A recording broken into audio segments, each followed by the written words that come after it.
We are. Good afternoon. It's Robert and Julia Miller with the J. Patel Group and Rethink Real Estate with another exciting real estate update. Exciting. It has been an exciting week and weekend. Yeah. Tell us about it. You did an open house last Friday. That was a really good open house. Yeah, successful open house. Yeah. Showing homes. Had a couple of quick people give us a call and say, hey, can you show me this house? Yeah, that's the beauty of living in the neighborhood where most of your listings are, is you can pop right out and do a showing. So, yeah, it's been busy. So. Well, this actually last night was an open door listing that they were having problems accessing the home. So we were able to help them. Yep. Okay, so episode 91? 91. All right. Yep. Please like and subscribe. Helps our viewership. We are approaching 200 and want to just keep on trucking. Right, yeah. We're going to approach the question of what's holding buyers back. Yes, I'm looking forward to that. We're going to talk about that a little bit today, along with regular news and rates and... As always, we always start with a little joke and some history. We're history buffs, so if you're not interested in history, just skip ahead. But we like to kind of go through what happened in history in this week. Yeah. And then we'll do a little bit of news. Julia has a couple of special reports. We'll review rates, and finally we'll wrap it up with the inventory. Yeah, we'll talk about solar and what happens with solar when you're selling or buying. Okay. Solar on the house, anyway. Excellent. Okay. All right, you got a joke for us? Yeah. Well, the dentist said I needed a crown, and I said, I know. Different kind of crown, princess. Speaking of which, I got a dentist appointment tomorrow. I hope it comes back positive. Yeah. Okay. The most precious jewels you'll ever have around your neck are the arms of your grandchildren. I knew you were going to say that. I don't know how I knew you were going to say that. Yeah, we're going to get to go see our grandchildren here in a couple of weeks, so we're looking forward to that. All right, moving on, a little bit of history in this week. 1967 in Sweden, cars officially switched to driving on the right side of the road, September 3rd. Smart move. This is a reoccurring nightmare I have of I'm in Britain and I have to drive on the left-hand side of the road, and I am just like terrified. So here's my question with that. Because in England, cars made for England, the driver's side is not the left side of the vehicle, it's the right side of the vehicle. That's right. So everybody was driving their right side driving car, so everything was on the left side. That must have been really weird. That must have been really weird, yeah. Wow. Okay, 1959, August 29th, Senator Strom Thurmond filibusters for a record 24 hours and 18 minutes. And of course, this brought a number of questions. Of course, a water break, a lunch break, personal a snack breaks of any kind, a bathroom break. But apparently he was allowed to take those breaks. It was 9 p.m. to 9 p.m. Yeah. Yeah. So. Plus 18 minutes. That's a long time talking, man. Yeah. Okay, 1952, The Old Man and the Sea by Ernest Hemingway is published, September 1st. Don't think I've read that. I may have read excerpts in my American literature class, but I don't think I've read the whole thing. Have you? I'm trying to recall, and I gotta believe you did. I think I did, but for some reason I can't remember it all. Yeah. So maybe that's an indication I need to read it again. Yeah.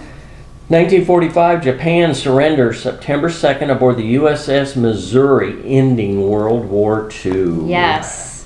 Year earlier, 1944, after liberating France, and you said that was June 6th, that it was actually liberated, but on August 29th, 15,000 American troops marched through Paris in celebration.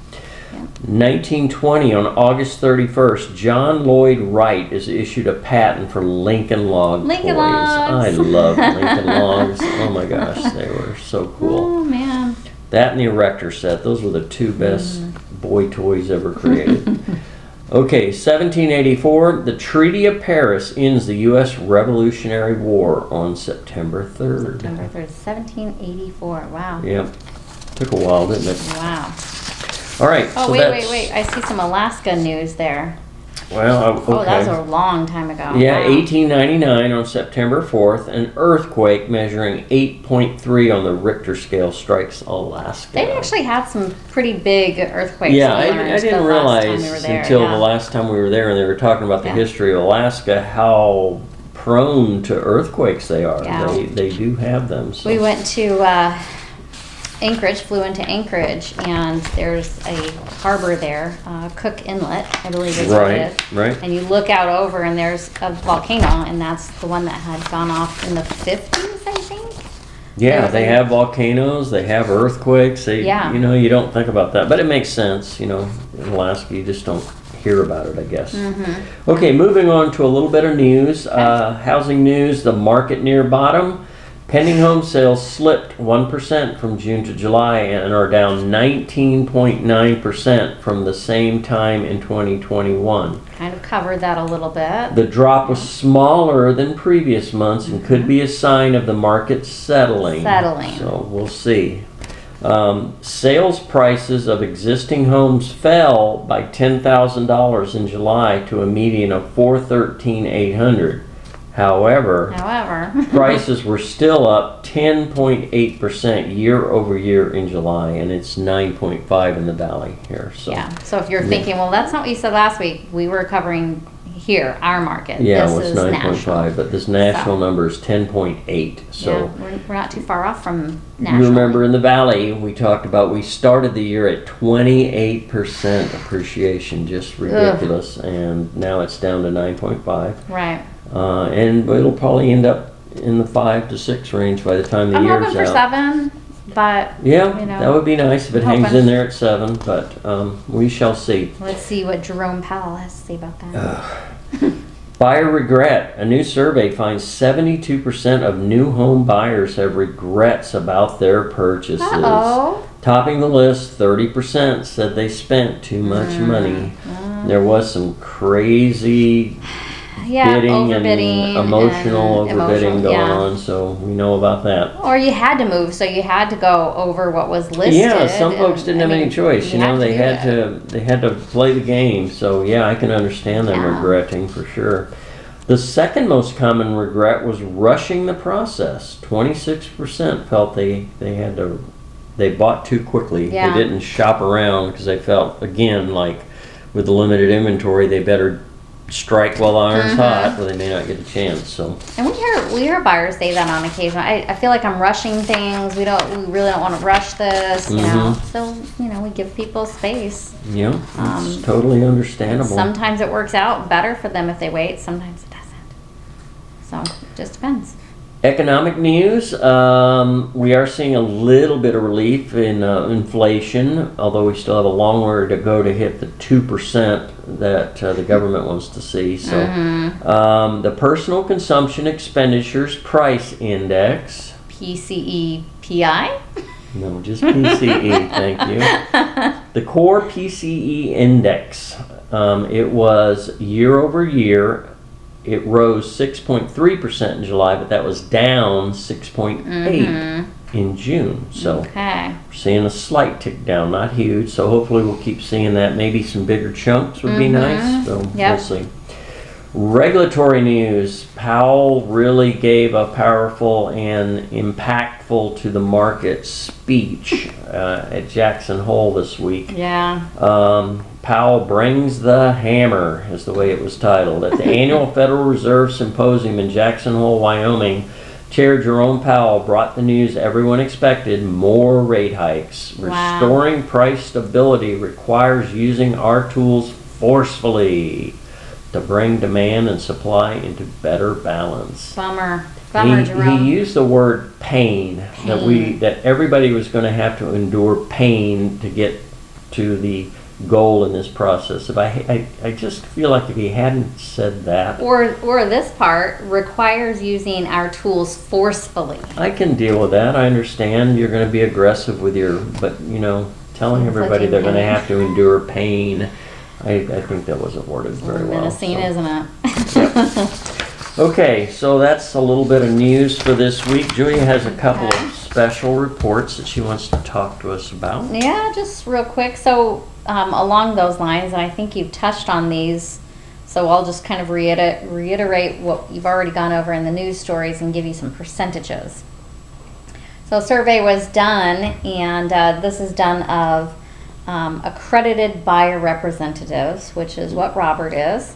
It's extra accreditation as a realtor that you can be to better improve your skills working with buyers and put it up here versus the average person. It's like college for realtors. College for realtors. So 92% said that inventory issues What's holding buyers back. Yeah, Oh, what's okay. holding buyers back. I Okay. think I said that. And then 67% said, well, it's affordability is holding my buyers back.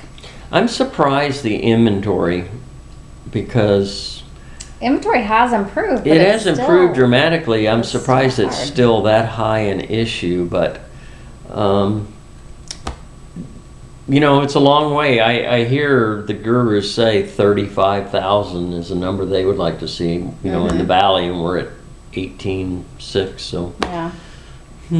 I think economic insecurity, which was only 15%, to me that's a little low. I would think that it would be more, a higher percentage. And what they don't list it on there, but how many people do you think have memories of the crash and they're being more conservative now because they don't want to see, they don't want to get wrapped up in that kind of thing again? Yeah, I think that's big in not just one demographic, but more than one. Millennials and Generation Z, is it? Generation Z is coming of age now to where they are preparing to buy homes. So, yeah, I think both of those demographics plus your baby boomer, which are two large demographics for buyers, are both concerned about that. They either know what their parents went through and what their parents lost, and they're like, I'm not making that mistake. Right. Or I'm proceeding more cautiously because of what I've seen. And then baby boomers are saying, yeah, well, another crash is coming. I feel like some of them are a little more skeptical of, making that mistake because of economic insecurities. Yep. Such Good as point. the crash. Yeah. What else you got? Well, I found a great article, and this is from Lowell Lilly with Homeowners Financial Group. And so he put out an article talking about, he calls it a seller's guide, but we're going to look at it from both the buyer side and the seller side for solar. So let's say you're selling a house with solar. A couple things come up with how to handle that and how to proceed and move forward. What happens at closing with the solar? And then, of course, if you're a buyer, what does it mean to you to buy a house with solar, and what questions should you be asking? Okay, so first we have to establish whether it's a solar lease, a power purchase agreement, financed, or owned outright. Got to start there. Who owns it? Right. And the power purchase agreement's relatively new. That's basically APS here in the valley, renting your roof. Yeah. And they put their own solar panels, their own system in, and then they give you a portion every month of whatever they generate. And I believe it's in the 30 to 40-ish range. Yeah. They'll kick back, that much of whatever they generate. Right. So that's what a power purchase agreement is. A lease is just exactly that. You don't own the panels. They're up there. It's leased equipment. So if in 20 years at the end of the lease, or maybe you have a shorter lease. I've never seen them longer than 20 years. 25. Oh, 25. Yeah, I've Okay, seen 25s. Yeah, for sure. So they can come and take them back. They can sell them to you at fair market value at 20-year-old system or 25-year-old system. So there's a couple different things that you have to look at in the lease. What happens at the end of the lease? And how does it transfer? And if it's financed, there's some questions that go along with that as well. So solar leases and solar PPAs, which is the power purchase agreement, are like leasing a car. You don't own the solar system, but you make monthly payments to use the system. Okay, so we usually, I don't have this highlighted for some reason, but we kind of navigate through that by looking through your agreement with you first. Yeah, the leases, one of the big red flags we look for is does it escalate? If it's a flat rate, that's pretty good. And then we look at the amount, of course. Is it reasonable, and are you going to get a good return on that monthly payment you're going to make? But if it escalates and just, it gets over $250 by the end of the lease, you're not necessarily money ahead. Right. So we always try to take a look at those leases. And the solar system documents may also include a warranty of an owned system. So again, got to look at the actual agreement itself, even if it's a power purchase agreement, financed, owned outright, or a lease. Any of those things, you got to look at your agreement up front. So then if you're buying the home and it has solar on it, the question you may be asking is, will it be included? Will the value of the solar system be included in the appraised value of the house? Get asked that all the time. How much does a solar system add to the value of your home? That's a good question. Good way to phrase it. So lease systems and the power purchase agreements are not considered in the appraised value.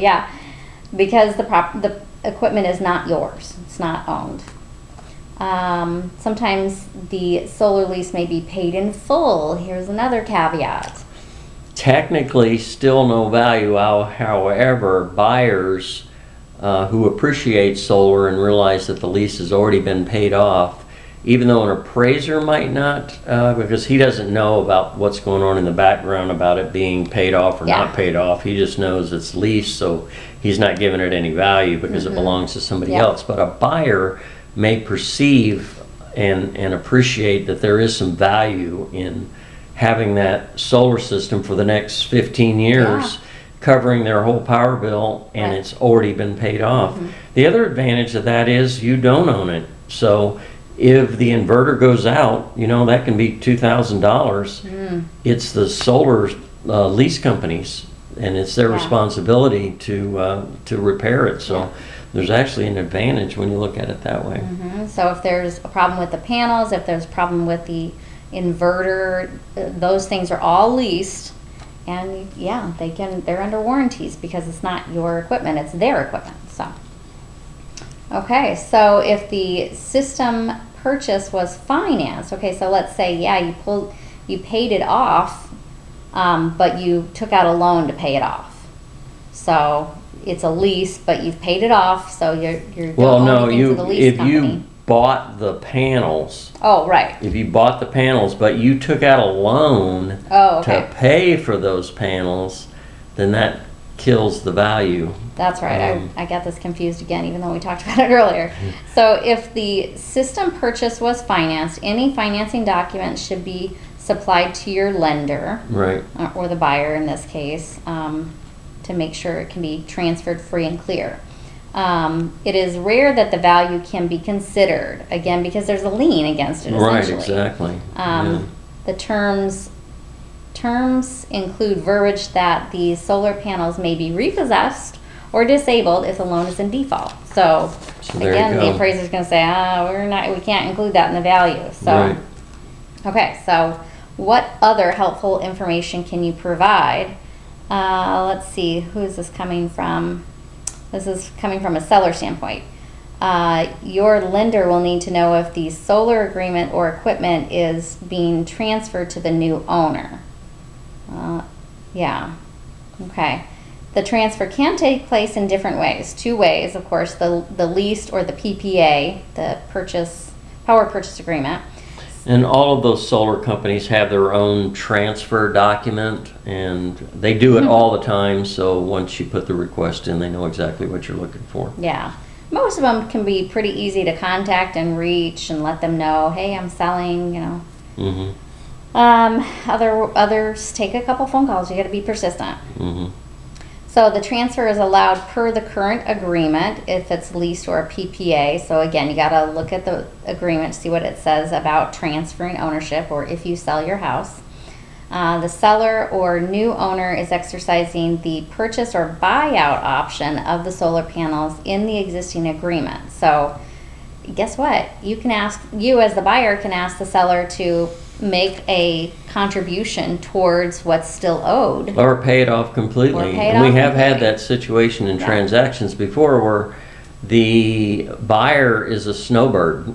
They're only going to be here for 3 months in the winter. So the system really has no value, much value. The solar, when they're gone, they leave everything at 85 degrees and the bill is still low. So they're not here to enjoy the benefit of the solar. So they're not interested in it. So they may ask the seller to pay off the lease.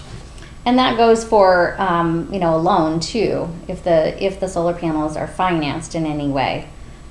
You can still ask for a portion of it to be paid off, or it just transfers to the new buyer if the buyer can qualify for both the home and the solar. That's the other thing, buyers to beware. If you're just barely qualifying for the purchase of the home, if you have to qualify for a lease, or as Julia referred, if there's a loan and the seller wants you to assume that loan, you have to qualify for that, and that may put you beyond qualifying to buy the home. So because what they'll do with that extra loan, the extra loan for the solar panels, is count that towards your debt to income ratio. Right. And that could throw you off. Could put you out of qualifying. So yeah. Stuff to think about. A lot to go. A lot to cover when you're buying a home with a solar system on it. You definitely want to know what's going on.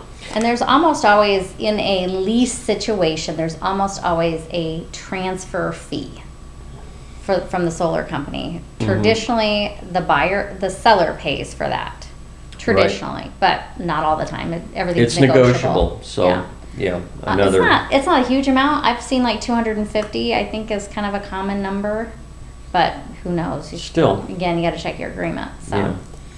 Okay, moving on, let's look at rates. They were relatively flat this week. Last week, for a 30-year, we were at 5.676. This week, we're at 5.701. 15-year, we were at 4.850. This week, ticked up just slightly, 4.926.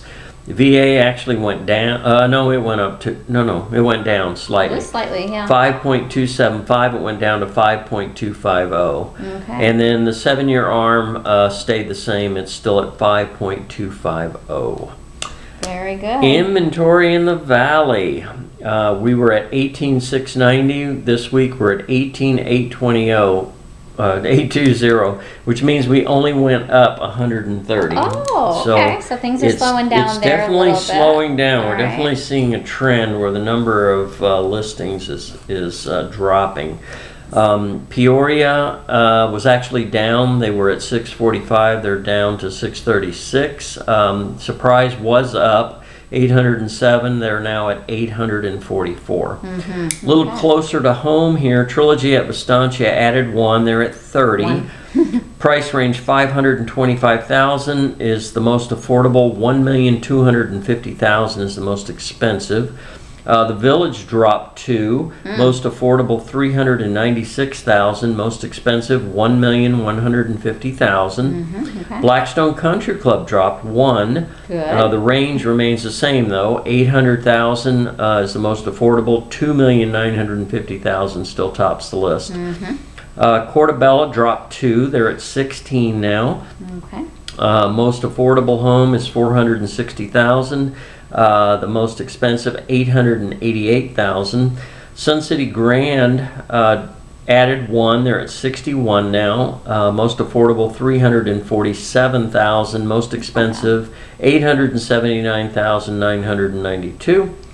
Sun City West jumped quite a bit. They added 15. 204,999 was the most affordable, and 899,000 was the most expensive. Wow. Finally, Westbrook Village did drop 3. They're down to 33, although they have 4 or 5 coming soon, so that number might pop right back up. Most affordable, 274,900, and 620,000 tops the list. All right. Wow. All right, Excellent. so that concludes our report for this week. Everybody have a blessed week and a great weekend. It is going to be hotter this It's going to week. be hot again. The weekend's still going to be hot? Yeah, and Monday fall starts, so it'll be in the 70s next yeah. week. You're right. So anyway, hang in there. Better weather is coming. Everybody have a great week. We'll talk to you next Bye week. for now. Monday fall starts. It does officially.